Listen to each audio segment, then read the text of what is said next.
Assalamualaikum warahmatullahi wabarakatuh. Dengan adanya PPT ini untuk memenuhi tugas mata kuliah Ekonomi Pembangunan yang diampu oleh Pak Ambarianto. Dan di sini saya mengambil salah satu topik permasalahan di negara berkembang yaitu kemiskinan. Sebelumnya PPT ini dibuat oleh saya sendiri, Widya Hairani, Prodi Ekonomi Pembangunan kelas C, NIM 1902311001006. Apa sih kemiskinan itu? Kebanyakan orang memahami kemiskinan sebagai keadaan kekurangan uang dan barang untuk menjamin keselangsungan hidup. Padahal dalam arti luas sendiri, kemiskinan merupakan fenomena multidimensional. Chambers mengatakan bahwa kemiskinan adalah suatu integrate konsep yang memiliki 5 dimensi, yaitu 1. Kemiskinan, 2. Ketidakberdayaan, ketiga, kerentanan menghadapi situasi darurat, yang keempat, ketergantungan, dan yang kelima, keterasingan baik secara geografis maupun sosiologis. Hidup dalam kemiskinan bukan hanya hidup dalam kekurangan uang dan tingkat pendapatan rendah saja, akan tetapi juga banyak hal lain seperti tingkat kesehatan, pendidikan rendah, perlakuan tidak adil dalam hukum, kerentanan terhadap ancaman tindak kriminal, ketidakberdayaan menghadapi kekuasaan, dan ketidakberdayaan dalam menentukan jalan hidupnya sendiri. Kemiskinan merupakan isu sentral bagi setiap negara di dunia, khususnya bagi negara berkembang. Nah, berbagai pemikiran maupun konsep-konsep tentang kemiskinan sudah dikaji dan diadaptasi di berbagai negara berkembang, namun tidak membuahkan hasil yang memuaskan. Maka dari itu, kemiskinan menjadi salah satu permasalahan yang dihadapi oleh negara berkembang. Berikut terdapat bentuk-bentuk kemiskinan. Yang pertama ada kemiskinan absolut. Nah, kemiskinan absolut ini sendiri ketika pendapatan di bawah garis kemiskinan atau tidak cukup maupun tidak sanggup memenuhi pangan, sandang, perumahan, kemudian kesehatan dan pendidikan yang diperlukan untuk bisa hidup dan bekerja. Yang kedua, kemiskinan relatif. Nah, kondisi miskin ini dikarenakan pengaruh kebijakan pembangunan yang belum merata atau belum menjangkau ke seluruh masyarakat di seluruh wilayah sehingga menyebabkan ketimpangan pada pendapatan. Yang ketiga, kemiskinan kultural. Hal ini mengacu pada sikap seseorang atau masyarakat yang disebabkan oleh faktor budaya, seperti tidak mau berusaha memperbaiki tingkat kehidupan. Kemudian malas, pemboros, dan tidak kreatif meskipun mendapatkan bantuan dari pihak luar. Yang keempat, kemiskinan struktural. Situasi miskin ini disebabkan karena rendahnya akses terhadap sumber daya yang terjadi dalam suatu sistem sosial budaya dan sosial politik dan tidak mendukung pembebasan kemiskinan, akan tetapi seringkali menyebabkan suburnya kemiskinan. Selanjutnya, kemiskinan alamiah yang berkaitan dengan kelangkaan sumber daya alam dan prasarana umum. Dan yang terakhir ada kemiskinan buatan. Ini diakibatkan oleh sistem modernisasi atau pembangunan yang membuat masyarakat tidak dapat menguasai sumber daya, sarana, dan fasilitas ekonomi yang ada secara merata. Kemudian ciri-ciri kelompok atau penduduk miskin. Yang pertama, tidak memiliki faktor produksi sendiri, seperti tanah, modal, peralatan kerja, dan keterampilan. Yang kedua, tingkat pendidikan rendah. Kebanyakan warga yang miskin memiliki tingkat pendidikan rendah karena keterbatasan biaya untuk melanjutkan ke tingkat yang lebih tinggi. Yang ketiga, setengah menganggur dan menganggur, atau biasanya mereka memiliki usaha sendiri dan bersifat kecil seperti tukang bengkel, tukang beca, dan masih banyak lainnya jenis pekerjaan yang seperti itu. Yang keempat, kebanyakan berada di pedesaan atau daerah tertentu di perkotaan. Daerah tertentu di perkotaan itu seperti daerah yang terpencil, seperti desa, tapi tempatnya di kota. Dan yang terakhir, kurangnya kesempatan untuk memperoleh fasilitas. Maksudnya fasilitas dalam jumlah yang cukup seperti fasilitas kesehatan, bahan kebutuhan pokok, pakaian, perumahan, air minum, fasilitas pendidikan, angkutan, dan fasilitas komunikasi, dan kesejahteraan sosial yang lainnya. Sumber dan proses penyebab terjadinya kemiskinan. Yang pertama, police-induced processes atau proses pemiskinan yang dilestarikan. Jadi, direproduksi melalui pelaksanaan suatu kebijakan seperti kebijakan anti kemiskinan, akan tetapi realitanya justru melestarikan kemiskinan. Yang kedua, socio-economic dualism atau negara eks-koloni mengalami kemiskinan karena pola produksi kolonial, yaitu petani menjadi marginal karena tanah yang paling subur dikuasai oleh petani skala besar dan berorientasi ekspor. Yang ketiga, resource management and the environment. Adanya unsur mismanagement sumber daya alam dan lingkungan, seperti manajemen pertanian yang asal tebang akan menurunkan produktivitas. Yang keempat, natural cycles and process, atau kemiskinan terjadi karena siklus alam. Misalnya tinggal di lahan kritis, di mana lahan ini jika turun hujan akan terjadi banjir, akan tetapi jika musim kemarau akan kekurangan air, sehingga tidak memungkinkan produktivitas yang maksimal dan terus-menerus. Yang kelima, the marginalization of women, atau peminggiran kaum perempuan, karena perempuan masih dianggap sebagai golongan kelas kedua, sehingga akses dan penghargaan hasil kerja yang diberikan lebih rendah dari laki-laki. Selanjutnya, culture and the ethnic factor. Bekerjanya faktor budaya dan etnik yang memelihara kemiskinan, misalnya seperti pola hidup konsumtif pada petani dan nelayan ketika panen raya, serta adat istiadat yang konsumtif saat upacara adat atau keagamaan. Yang ketujuh ada exploitative intermediation, atau keberadaan penolong yang menjadi penodong seperti rentenir. Kemudian ada international process, yaitu bekerjanya sistem-sistem internasional seperti kolonialisme dan kapitalisme yang membuat banyak negara menjadi semakin miskin. Faktor yang menyebabkan timbulnya kemiskinan. Yang pertama, pendidikan yang terlampau rendah. Nah, kebanyakan seseorang yang dikategorikan miskin itu memiliki pendidikan yang sangat rendah karena yaitu faktor ekonominya. Nah, tingkat pendidikan yang rendah itu menyebabkan seseorang kurang mempunyai keterampilan tertentu yang diperlukan dalam kedepannya. Akibatnya, keterbatasan pendidikan itu menyebabkan keterbatasan kemampuan seseorang untuk masuk dalam dunia kerja. Yang kedua, malas bekerja. Nah, hal ini ada sangkut pautannya dengan poin yang pertama tadi karena keterbatasan pendidikan dapat menyebabkan keterbatasan kemampuan seseorang untuk masuk dalam dunia kerja.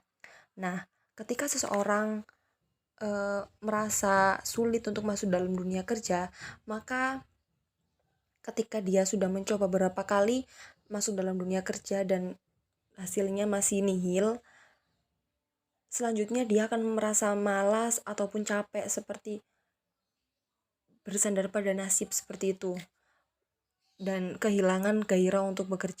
Yang ketiga, keterbatasan sumber alam. Suatu kelompok masyarakat biasanya dilanda kemiskinan apabila ketika sumber alamnya tidak lagi memberikan keuntungan bagi kehidupan mereka. Seperti semisal di suatu desa, penduduknya biasanya mendapatkan uang dari lahan pertanian ataupun peternakan atau yang lain. Nah, tapi suatu ketika terjadi bencana alam yang mengakibatkan seluruh lahan dan sumber mata pencahariannya itu tidak bisa memberi keuntungan bagi mereka. Yang kelima, keterbatasan modal. Seseorang miskin disebabkan karena mereka tidak mempunyai modal.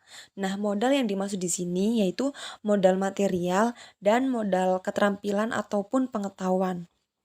Karena kadang ada seseorang yang mempunyai keterampilan, akan tetapi ia tidak mempunyai modal untuk melengkapi alat maupun bahan yang digunakan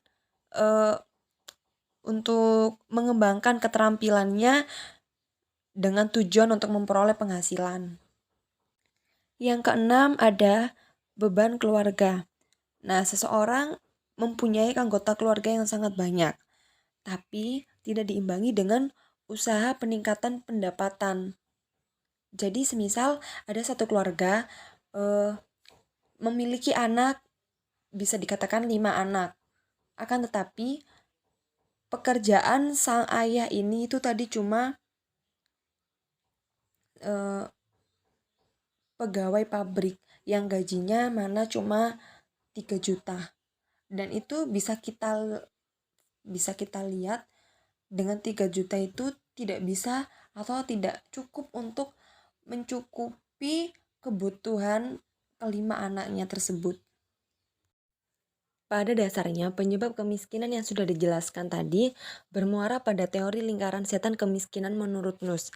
Nah, teori ini mengemukakan bahwa kemiskinan tidak akan mempunyai ujung dan pangkalnya, yang mana semua unsur yang menyebabkan kemiskinan akan saling berhubungan.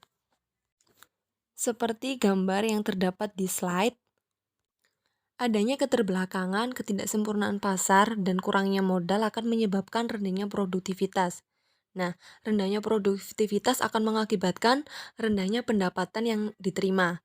Kemudian, rendahnya pendapatan yang diterima akan berpengaruh pada rendahnya tabungan dan investasi. Dan rendahnya investasi akan berakibat pada keterbelakangan, dan seterusnya. Hal ini yang menjadi bukti bahwa semua unsur yang menyebabkan kemiskinan akan selalu saling berhubungan. Slide selanjutnya, dampak kemiskinan. Yang pertama, pengangguran. Nah, pengangguran sendiri memang merupakan dampak dari kemiskinan dikarenakan dari slide yang sebelumnya sudah saya jelaskan, tingkat pendidikan yang rendah dan kurangnya lapangan pekerjaan membuat masyarakat sulit untuk berkembang dan mencari pekerjaan yang layak untuk memenuhi kebutuhan. Dikarenakan sulit untuk bekerja. Tidak hanya itu, kurangnya modal juga membuat seseorang tidak dapat bekerja dan membuat mereka akhirnya berdiam diri di rumah dan ya menjadi pengangguran. Yang kedua ada kriminalitas.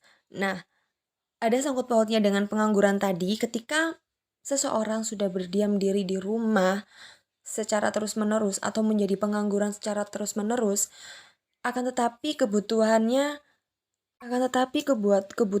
tetap berjalan seperti biasanya, seperti makan, akhirnya membuat mereka menjadi terdesak untuk memperoleh pendapatan dengan cara kejahatan.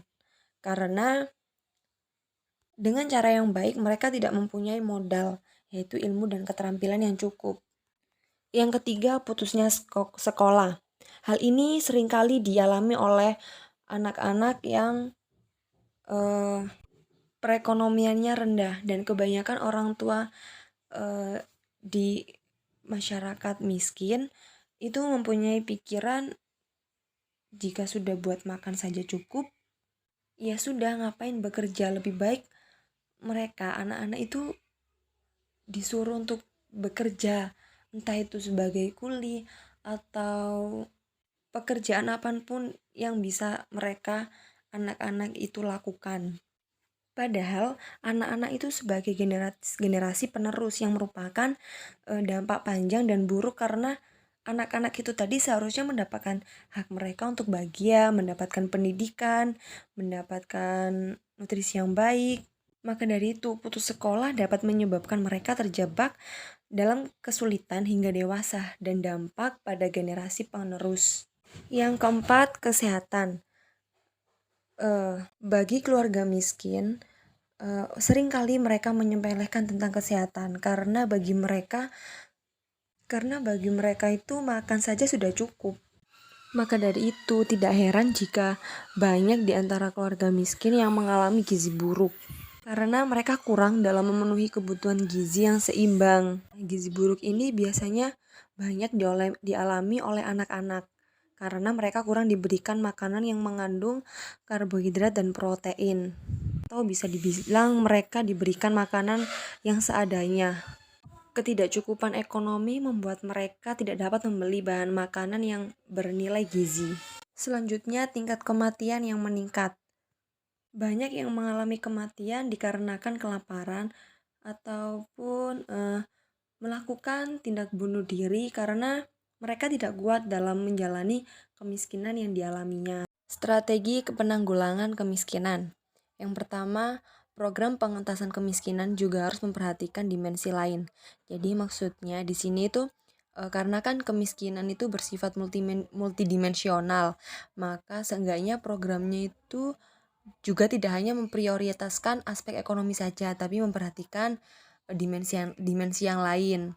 Atau dengan kata lain, pemenuhan kebutuhan pokok itu memang memang prioritas, akan tetapi juga harus mengejar target mengatasi kemiskinan non-ekonomik. Strategi pengentasan kemiskinan hendaknya diarahkan untuk mengikis nilai-nilai budaya negatif seperti apatis, apolitis, fatalistik, ketidakberdayaan, dan sebagainya. Karena jika budaya ini tidak dihilangkan, maka kemiskinan ekonomi juga akan sulit ditanggulangin.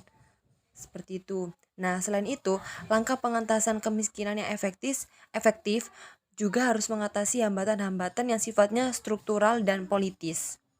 Yang kedua, meningkatkan kemampuan dan mendorong produktivitas. Nah, strategi yang dipilih untuk meningkatkan kemampuan dan mendorong produktivitas ini yaitu peningkatan kemampuan dasar masyarakat agar dapat meningkatkan pendapatan melalui langkah perbaikan kesehatan, pendidikan, kemudian peningkatan keterampilan usaha, teknologi, perluasan jaringan kerja atau networking, dan serta informasi pasar.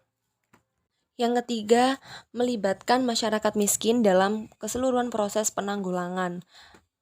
Jadi masyarakat miskin harus dilibatkan dalam proses penanggulangan kemiskinan ini, mulai dari perencanaan, kemudian pelaksanaan, pengawasan, dan evaluasi. Bahkan pada proses pengambilan keputusan juga mereka harus mengikuti proses tersebut agar mereka mengetahui proses-prosesnya itu memang real. Yang keempat, strategi pemberdayaan.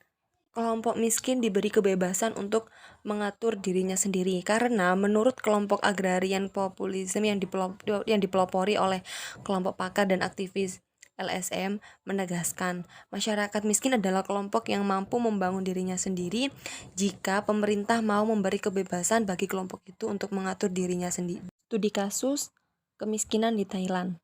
Bank Dunia menyatakan angka kemiskinan di Thailand meningkat dalam beberapa tahun terakhir.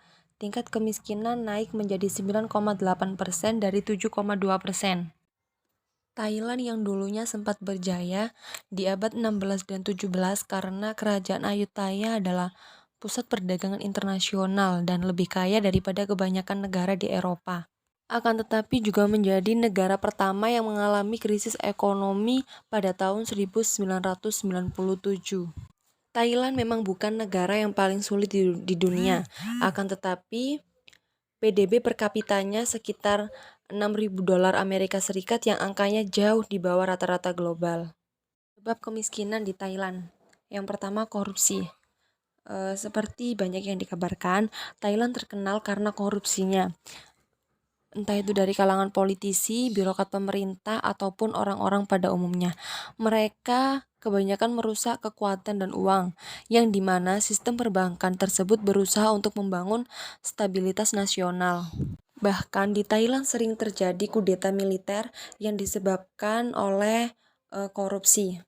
Di tahun 2016, Thailand berada di posisi 101 dari 176 negara yang disurvei oleh lembaga Transparansi Internasional atau organisasi internasional yang bertujuan memerangi korupsi.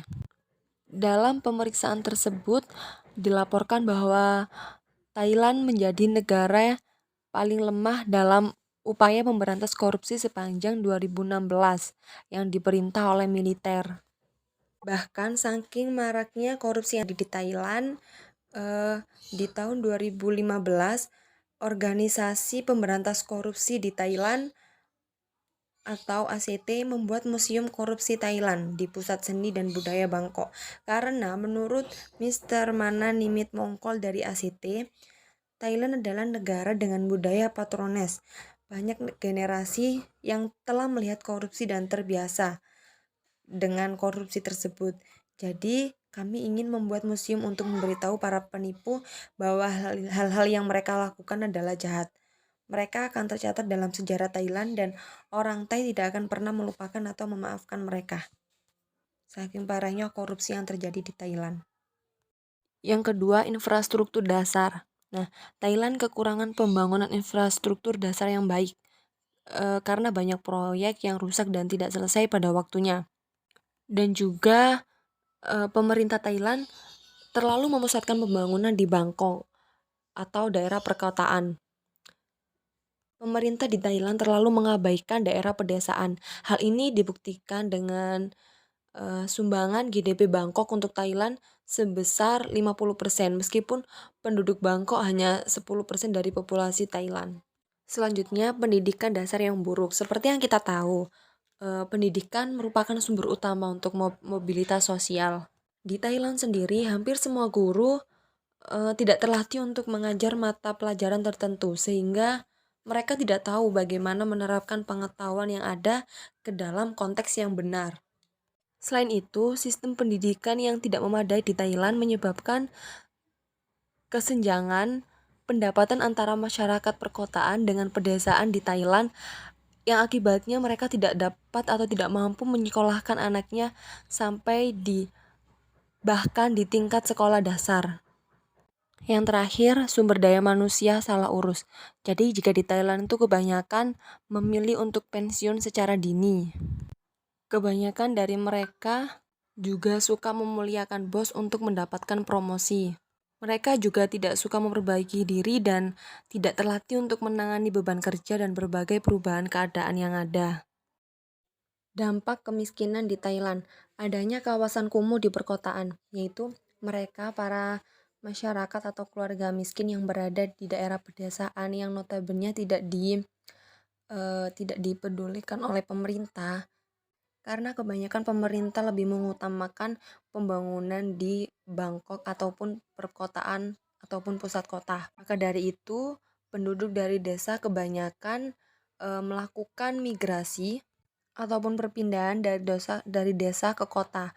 Hal itu yang menyebabkan adanya kawasan kumuh di perkotaan, karena ketika mereka pindah ke daerah perkotaan, mereka belum tentu mempunyai rumah ataupun tempat yang dijadikan tempat tinggal sehari-hari mereka di kota. Karena perpindahan mereka pun niatnya untuk mencari uang di perkotaan. Maka dari itu mereka menggunakan tempat tinggal seadanya untuk tempat tinggal di kota. Dan muncullah kawasan kumuh di perkotaan. Kemudian perdagangan manusia. Sebagai salah satu negara berkembang di Asia Tenggara, Thailand menjadi salah satu negara yang memiliki tingkat perdagangan manusia yang tinggi. Korban dari perdagangan manusia kebanyakan perempuan dan anak-anak. Perdagangan manusia di Thailand kebanyakan dipaksa untuk menjadi buruh dengan upah yang rendah. 57% pekerja yang ada di Thailand merupakan korban dari perdagangan manusia.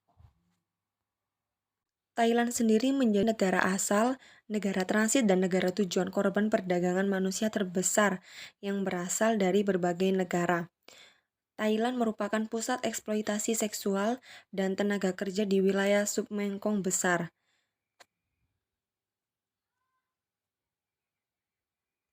Perdagangan manusia menjadi salah satu dampak kemiskinan yang ada, sehingga terjadinya perdagangan manusia di negara Thailand ini sendiri.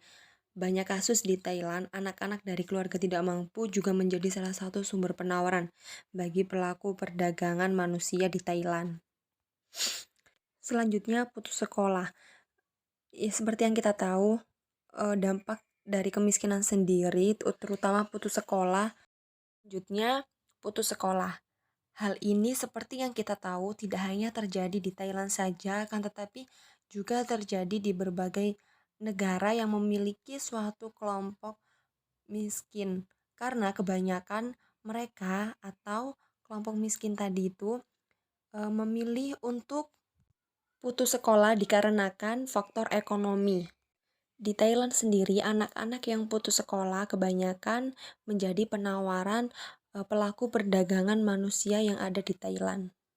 Kemudian juga ada pengangguran. Pengangguran menjadi salah satu dampak kemiskinan karena seperti yang kita tahu, pendidikan menjadi sangat penting untuk modal pengetahuan dan keterampilan kita di masa yang akan datang. Tetapi kebanyakan masyarakat miskin memilih untuk putus sekolah dan tidak melanjutkan bahkan di sekolah dasar sekalipun. Akibatnya, ketika nantinya anak-anak tersebut masuk ke dalam usia angkatan kerja, mereka tidak mempunyai bekal pengetahuan maupun keterampilan yang akan dibawa ke pasar kerja. Kebijakan pemerintah Thailand untuk mengatasi kemiskinan. 1.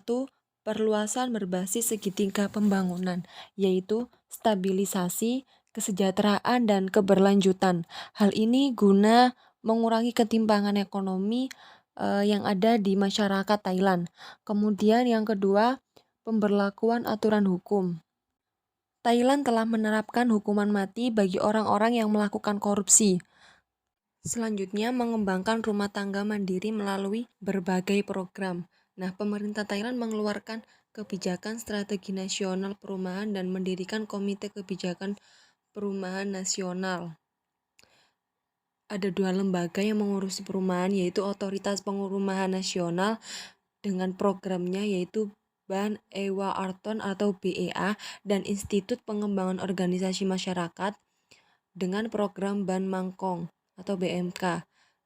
BEA sendiri adalah program perumahan komunitas baru yang memungkinkan rumah tangga berpendapatan rendah untuk memiliki rumah di komunitas baru secara komunal dan individu.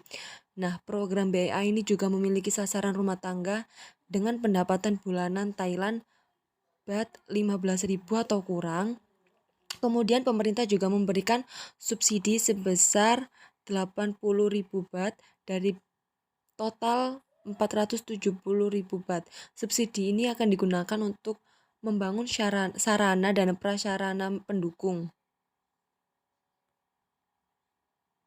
Selanjutnya ada juga program Ban Mangkong, yaitu bertujuan memecahkan penyelesaian masalah jaminan kepemilikan bagi masyarakat berpenghasilan rendah. Nah, konsep BMK ini sendiri bukan untuk mengatasi masalah perumahan kumuh secara individu, akan tetapi untuk melihat masalah-masalah kolektif pada skala yang lebih besar. Jadi pada tahap awal, masyarakat berpenghasilan rendah bekerja sama dengan pemerintah lokal, profesional, lembaga pemerintah, perguruan tinggi, dan LSM untuk melakukan survei pada semua komunitas di kota-kota dan kemudian merencanakan proses perbaikan untuk meningkatkan kondisi perumahan masyarakat berpenghasilan rendah. Setelah itu, setelah perencanaan tersusun, selanjutnya proyek peningkatan dilaksanakan. Nah, CODI ini Institut Pengembangan Organisasi Masyarakatnya. Nah, CODI selanjutnya menyalurkan subsidi prasarana dan kredit perumahan langsung kepada masyarakat melalui koperasi atau kelompok-kelompok organisasi masyarakat. Nah, subsidi yang diberikan untuk program BMK ini sendiri sebesar 68.000 baht per unit. Subsidi ini digunakan untuk dibayarkan kepada koperasi pelaksanaan yang akan digunakan untuk perbaikan infrastruktur seperti listrik, pipa, selokan jalan, setapak, serta untuk mengurangi biaya renovasi rumah. Seperti itu. Baik, sekian yang bisa saya sampaikan. Kurang lebihnya saya mohon maaf. Terima kasih. Wassalamualaikum warahmatullahi wabarakatuh.